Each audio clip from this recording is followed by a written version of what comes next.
Hello friend, cooking રેસિપીસમાં તમારું સ્વાગત છે। આજે આપણે બનાવીશું, શિયાળાની ઋતુ આવે છે તો આપણે ટમેટાનો સૂપ બનાવીશું। તો અહીંયા આપણે મેં 500 ગ્રામ જેવા એકદમ સારા એવા ટમેટા દેશી લીધા છે અને એકદમ દળવાળા લીધા છે, એટલે એનું સૂપ એકદમ સારું એવું બને છે અને તેની સાલ પણ એકદમ પતલી હોય છે અને આમ દળવાળા છે। અને આપણે એક ગાજર લીધું છે, બીટ લીધા છે અને બીટ આપણે અડધું એડ કરીશું, એટલે આપણું ટમેટા હિમોગ્લોબિનની કોઈ કમી હોય તો દૂર થઈ જાય છે અને ટમેટામાં વિટામિન સી હોય છે અને હિમોગ્લોબિનની કમી હોય તો પણ દૂર થઈ જાય છે। એટલા આપણે ટમેટાનો સૂપ શિયાળામાં બધાને ભાવતો જ હોય છે અને આ સૂપ આપણે નેચરલ રીતે જ બનાવીશું।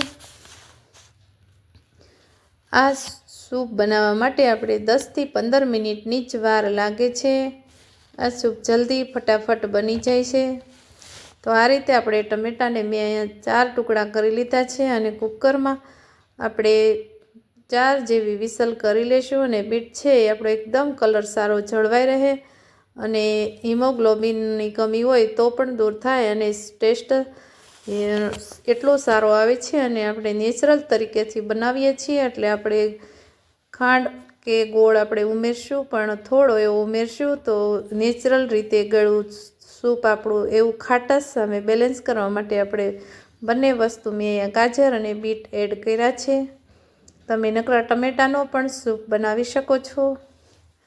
હવે આપણે આ રીતે કટિંગ થઈ ગયા છે ટમેટા। તો હવે અહીંયા 1 કપ જેવું મેં અહીંયા પાણી એડ કર્યું છે અને સ્વાદ પ્રમાણે આપણે મીઠું એડ કરીશું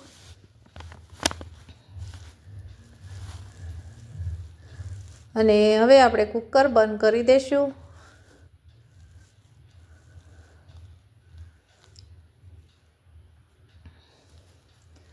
હવે ગેસની આંચ આપણે ચાલુ કરીશું અને આપણે 4 વિસલ કરી લેશું કુકરની, એટલે એકદમ ગાજર અને બીટ બંને બફાઈ જાય।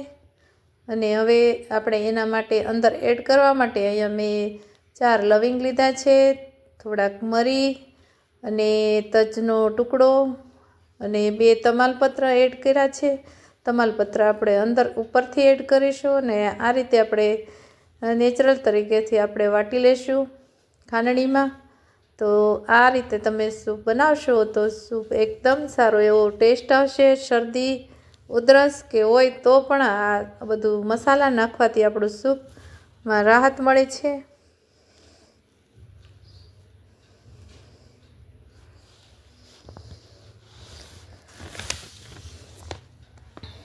અહીંયા ગાજરથી આપણે કુદરતી મીઠાશ આવે છે।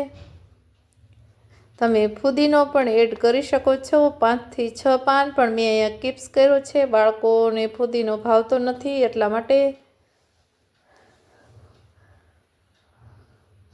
તમે જોઈ શકો છો આપણી 4 વિસલ થઈ ગઈ છે કુકરમાં અને આ રીતે ટમેટા એકદમ સોફ્ટ એવા બફાઈ અને રેડી થઈ ગયા છે અને ગાજર પણ બફાઈ ગયા છે। આપણે એને ચેક કરી લઈશું। તમે જોઈ શકો છો આ રીતે ગાજર પણ તૂટી જાય છે અને હવે એને આપણે 1 ગ્લાસ જેવું અહીંયા પાણી એડ કરીશ, એટલે આપણે કુલ 2 ગ્લાસનું સૂપ બનશે। 1 ગ્લાસ મેં અગાઉથી એડ કર્યું છે, 1.5 કપ જેવું। હવે આપણે એને ક્રશ કરી લેશું મિક્સરમાં, અથવા તો તમે બ્લેન્ડરમાં પણ ટમેટાનું સૂપ બનાવી શકો છો, બંને રીતે। તો અહીંયા આપણે બ્લેન્ડરમાં આ રીતે આપણું સૂપ ગ્રેવી કરી લેશું। એક ક્રશ થઈ જાય ત્યાં સુધી આપણે બ્લેન્ડર ફેરવીશું।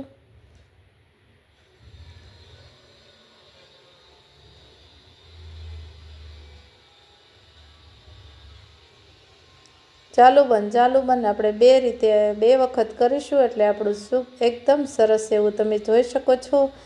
હવે આપણે એક ગળણી લેશું, મેં અહીંયા ગળણામાં આપણે ગાળી લેશું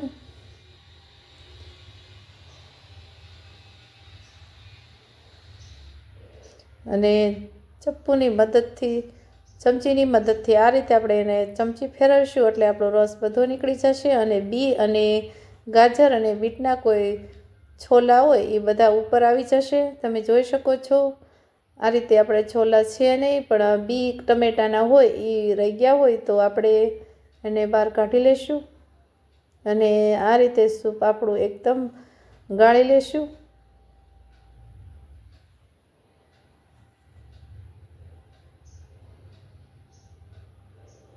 અહીંયા ટમેટાનું સૂપ મેં એકદમ નેચરલ તરીકેથી બનાવું છું. અહીંયા કોઈ પણ વસ્તુ મેં એડ કરી નથી. બધાના ઘરે હોય એ રીતે જ આપણે ટમેટાનું સૂપ બનાવીશું. અને શરદીની ઋતુ કે શિયાળાની ઋતુમાં આ સૂપ પીવાથી બહુ સરસ એવો ટેસ્ટ આવે છે અને સ્વાદમાં પણ એટલો સારો બને છે.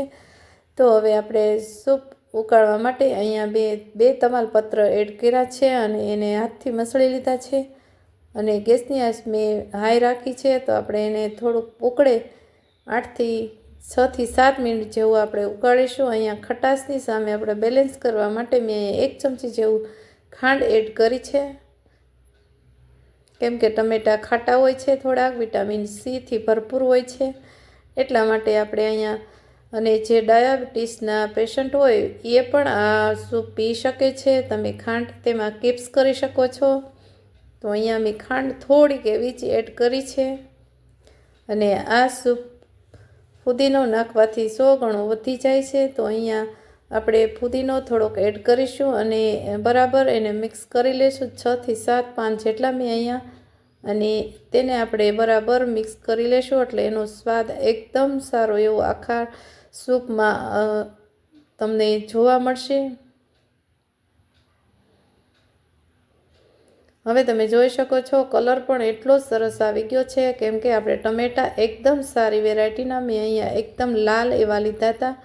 એટલા માટે હવે આપણે જે ગરમ મસાલાનો પાવડર મેં ખાંડણીમાં વાટ્યો તો એ પણ એડ કરી દીધો છે. અને 6 થી 7 મિનિટ જેવું આપણે સૂપને ઉકળવા દઈશું. એટલે ગેસની આંચ એકદમ સ્લો રાખીશું. એટલે આપણો સૂપ છે એકદમ ઘટ બની જશે અને હોટલ ને રેસ્ટોરન્ટને ટક્કર મારી એવું આપણું સૂપ બનીને રેડી થઈ ગયો છે. જમતા પહેલાં આપણે સૂપ પીવામાં આવે છે હોટલમાં જઈએ ત્યારે.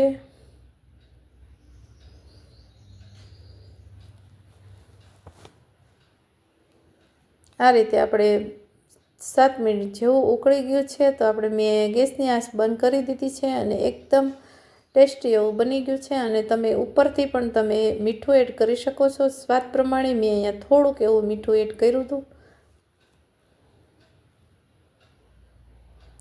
હવે આપણે સર્વ કરવા માટે એક બાઉલમાં એડ કરીશું સૂપને. હવે અમારું સૂપ બની અને રેડી થઈ ગયું છે. તો મારી રેસીપી સારી લાગી હોય તો વિડીયોને લાઇક કરજો, શેર કરજો અને સબસ્ક્રાઈબ કરવાનું ભૂલશો નહીં. બાજુમાં આપેલી ઘંટી દબાવશો એટલે નવી રેસીપીના નોટિફિકેશન જોવા મળશે.